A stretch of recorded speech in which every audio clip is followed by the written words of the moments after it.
উচ্ছেদ হবে, জনগণের ভোটের প্রতিফলন করবে, তার মাধ্যমে একটি সুশাসন বিপ্লবের চেতনা বাংলাদেশে সুপ্রতিষ্ঠিত হবে ইনশাআল্লাহ। আল্লাহ আমাদের তৌফিক দিন, আমিন। আসসালামু আলাইকুম ওয়া রাহমাতুল্লাহি ওয়া বারাকাতুহু।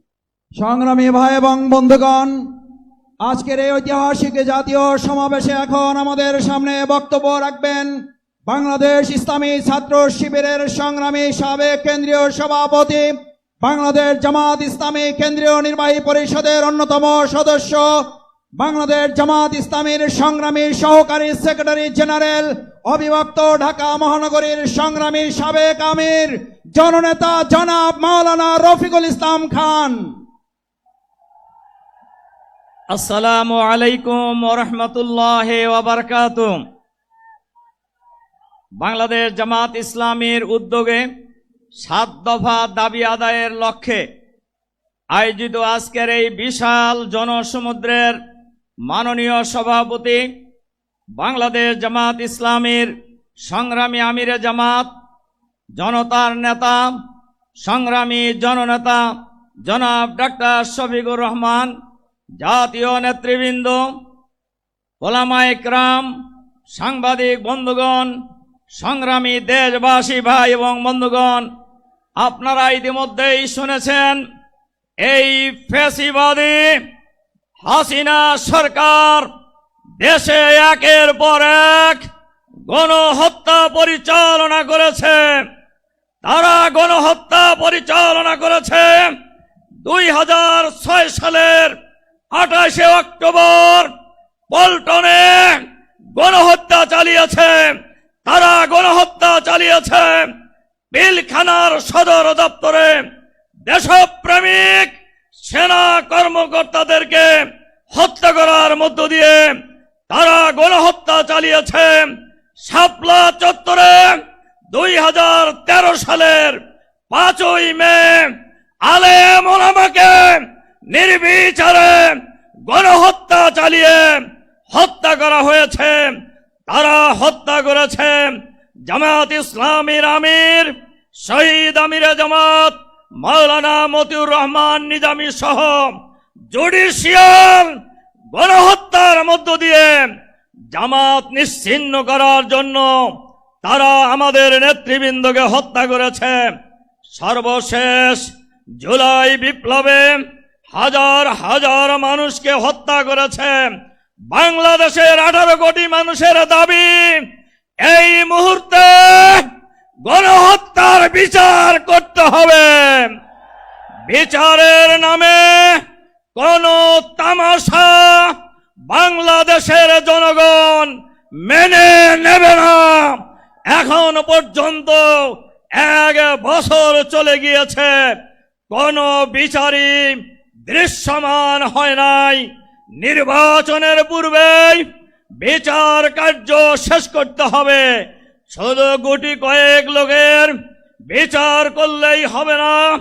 সরকারের ভিতরে বাইরে যত ফ্যাসিবাদের দোসর গণহত্যার সাথে জড়িত তাদেরকেও গ্রেফতার করে বিচারের আওতায় আনতে হবে। আমরা বাংলাদেশে ফ্যাসিবাদের কোন লম্প জম্প আর এক মুহূর্ত দেখতে চাই না। বাংলাদেশে কোন ফ্যাসিবাদী শাসন ফিরে আসতে দেওয়া হবে না। বাংলাদেশে কোন নতুন ফ্যাসিবাদ বাংলাদেশের মাটিতে আমরা প্রতিষ্ঠিত হতে দেব না। আপনারা কি এই স্লোগানের ভিত্তিতে ঐক্যবদ্ধ আছেন? আমরা বাংলাদেশে কোনো ফ্যাসিবাদ প্রতিষ্ঠিত হতে দেব না। আল্লাহ হাফেজ। বাংলাদেশ জিন্দাবাদ। সংগ্রামী সাথী ও বন্ধুগণ, আজকের এই বিশাল জনসমুদ্রে এখন বক্তব্য নিয়ে আসবেন যাদের রক্ত এবং সংগ্রাম বাংলাদেশকে স্বৈরশাসকের কবল থেকে এই জাতিকে, এই দেশকে উদ্ধার করেছে। সেই আন্দোলনে অন্যতম নেতৃত্ব দানকারী জাতীয় নাগরিক পার্টি এনসিপির উত্তরাঞ্চলের মুখ্য সংগঠক জনাব সার্জিস আলম। জনাব সার্জিস আলম।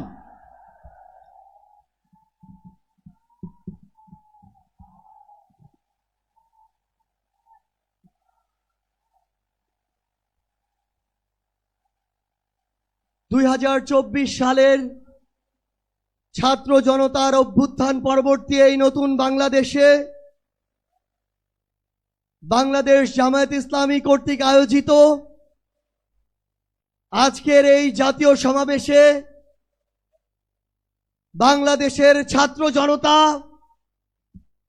আমার অভ্যুত্থানের সহযোদ্ধা, জাতীয় নেতৃবৃন্দ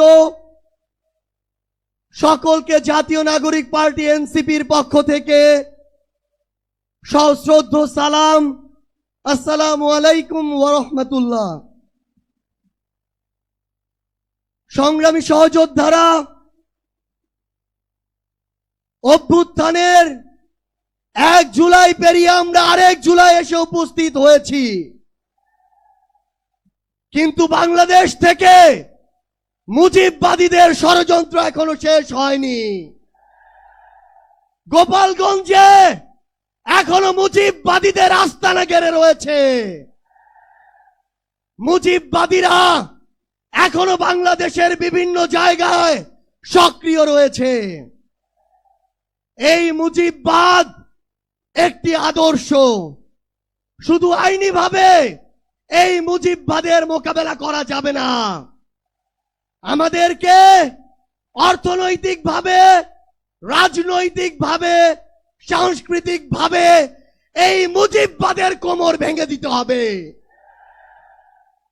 আমাদের মধ্যে রাজনৈতিক মতপার্থক্য থাকতে পারে, কিন্তু এই মুজিববাদের প্রশ্নে, এই স্বৈরাচারের প্রশ্নে অভ্যুত্থানের সকল শক্তিকে ঐক্যবদ্ধ থাকতে হবে।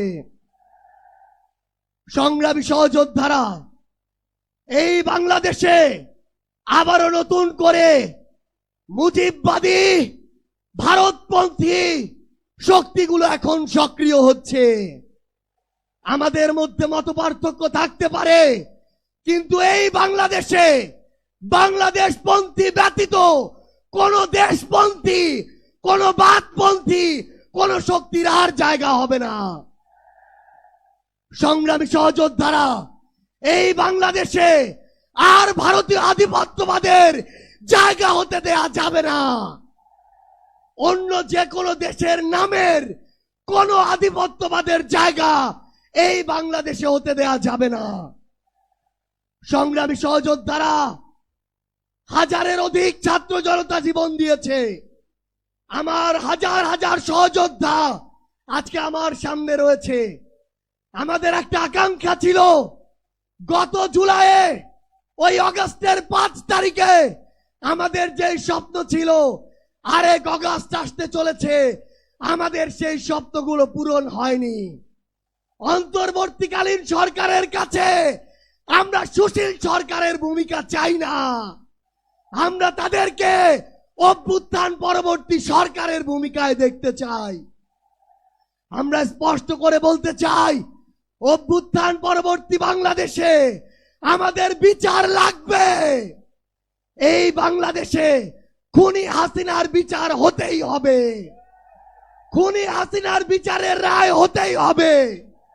খুনি হাসিনার বিচারের রায়ের কার্যকর আমরা দেখতে চাই। আমরা স্পষ্ট করে বলতে চাই, এই বাংলাদেশে বিচার বিভাগকে কোন দলের বিচার বিভাগ হিসেবে আমরা দেখতে চাই না। আইন শৃঙ্খলা রক্ষাকারী বাহিনীকে ক্ষমতার তোষামত করা বাহিনী হিসাবে আমরা দেখতে চাই না।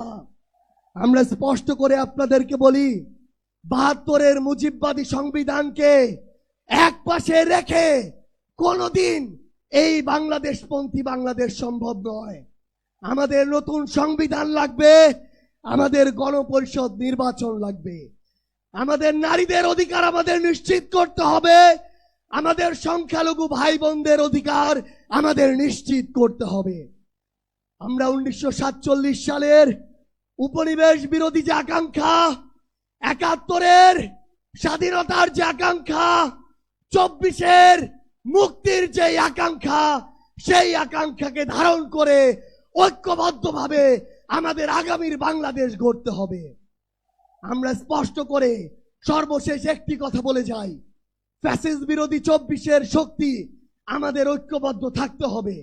তবে ঐক্যবদ্ধ মানে এই নয় যে আমরা কারো অন্ধভাবে দালালি করব।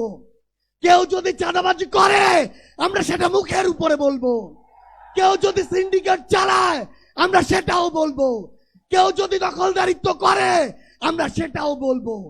তবে আওয়ামী লীগের প্রশ্নে আমরা ঐক্যবদ্ধভাবে আমাদের লড়াই চালিয়ে যাব। সংগ্রামী সহযোদ্ধারা, রাজনীতিতে প্রতিদ্বন্দ্বিতা থাকবে, প্রতিযোগিতা থাকবে, কিন্তু রাজনীতির যে সৌন্দর্য, এই সৌন্দর্য যেন আমরা ধারণ করি, তাহলেই আগামীর বাংলাদেশ সামনের দিকে এগিয়ে যাবে। রাজনৈতিক প্রতিদ্বন্দ্বিতা যেন ব্যক্তি আক্রমণে কোনোদিন রূপ না নেয়। ইনশাআল্লাহ ফ্যাসিস্ট বিরোধী 24 শক্তি ঐক্যবদ্ধভাবে আমরা আগামীর বাংলাদেশ গড়ে তুলব। আপনাদের সাথে আমাদের আবারও দেখা হবে লড়াইয়ের রাজপথে অথবা বিজয়ে। ইনকিলাব জিন্দাবাদ। সংগ্রামী ভাই এবং বন্ধুগণ, আজকের এই ঐতিহাসিক জাতীয় সমাবেশে